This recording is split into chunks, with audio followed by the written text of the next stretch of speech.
संत मती का अध्याय 7। दूसरों पर दोष नहीं लगाना।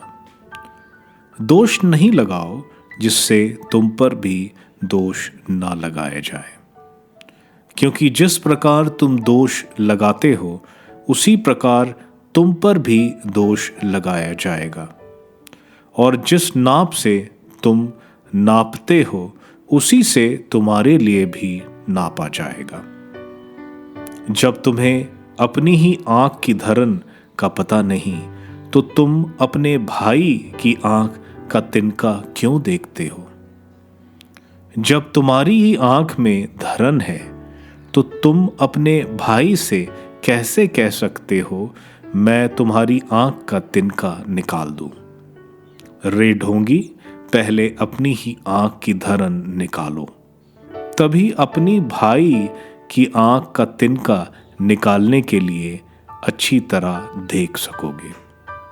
अपवित्रीकरण।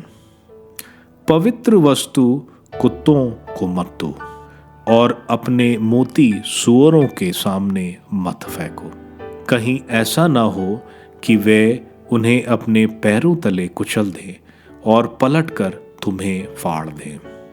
प्रार्थना का प्रभाव।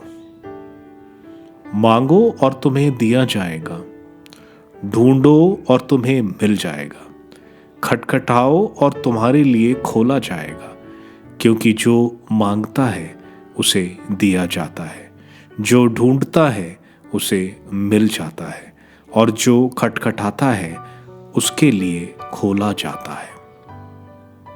यदि तुम्हारा पुत्र तुमसे रोटी मांगे तो तुम में से ऐसा कौन है जो उसे पत्थर देगा? अथवा मछली मांगे तो उसे सांप देगा? बुरे होने पर भी यदि तुम लोग अपने बच्चों की सहज ही अच्छी चीज देते हो तो तुम्हारा स्वर्गिक पिता मांगने वालों को अच्छी चीजें क्यों नहीं देगा? स्वर्णिम नियम। दूसरों से अपने प्रति जैसा व्यवहार चाहते हो तुम भी उनके प्रति वैसा ही किया करो। यही संहिता और नबियों की शिक्षा है। 2 मार्ग। सकरे द्वार से प्रवेश करो, चौड़ा है वह फाटक और विस्तृत है वह मार्ग जो विनाश की ओर ले जाता है, उन पर चलने वालों की संख्या बड़ी है। किंतु सकरा है वह द्वार और संकीर्ण है वह मार्ग जो जीवन की ओर ले जाता है, जो उसे पाते हैं उनकी संख्या थोड़ी है। झूठे नबी। झूठे नबियों से सावधान रहो। वे भेड़ों के वेश में तुम्हारे पास आते हैं, किंतु वे भीतर से खूंखार भेड़िए हैं। उनके फलों में तुम उन्हें पहचान जाओगे। क्या लोग कटेली झाड़ियों से अंगूर या उष्ण कटारों से अंजीर तोड़ते हैं? इस तरह हर अच्छा पेड़ अच्छे फल देता है और बुरा पेड़ बुरे फल देता है। अच्छा पेड़ बुरे फल नहीं दे सकता और ना बुरा पेड़ अच्छे फल।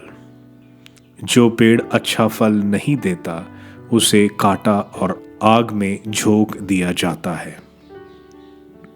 इसलिए उनके फलों में तुम उन्हें पहचान जाओगे। कथनी और करनी। जो लोग मुझे प्रभु प्रभु कहकर पुकारते हैं उनमें सब के सब स्वर्ग राज्य में प्रवेश नहीं करेंगे। जो मेरे स्वर्गिक पिता की इच्छा पूरी करता है वही स्वर्ग राज्य में प्रवेश करेगा। उस दिन बहुत से लोग मुझसे कहेंगे, प्रभु, क्या हमने आपके नाम लेकर भविष्यवाणी नहीं की? आपका नाम लेकर अब दूतों को नहीं निकाला? आपका नाम लेकर बहुत से चमत्कार नहीं दिखाए? तब मैं उन्हें साफ साफ बता दूंगा, मैंने तुम लोगों को कभी नहीं जाना। कुकर्मियों, मुझसे दूर हटो। चट्टान और बालू की नींव। जो मेरी ये बातें सुनता और उन पर चलता है वह उस समझदार मनुष्य के सदृश है जिसने चट्टान पर अपना घर बनवाया था।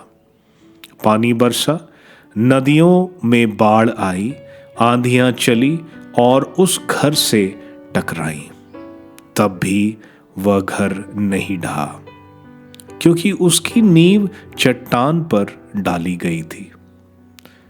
जो मेरी ये बातें सुनता है किंतु उन पर नहीं चलता, वह उस मूर्ख के सदृश है जिसने बालू पर अपना घर बनवाया। पानी बरसा, नदियों में बाढ़ आई, आंधियां चली और उस घर से टकराई। वह घर ढह गया और उसका सर्वनाश हो गया। जब ईसा का यह उपदेश समाप्त हुआ तो लोग उनकी शिक्षा पर आश्चर्यचकित थे, क्योंकि वे उनको शास्त्रियों की तरह नहीं बल्कि अधिकार के साथ शिक्षा देते थे।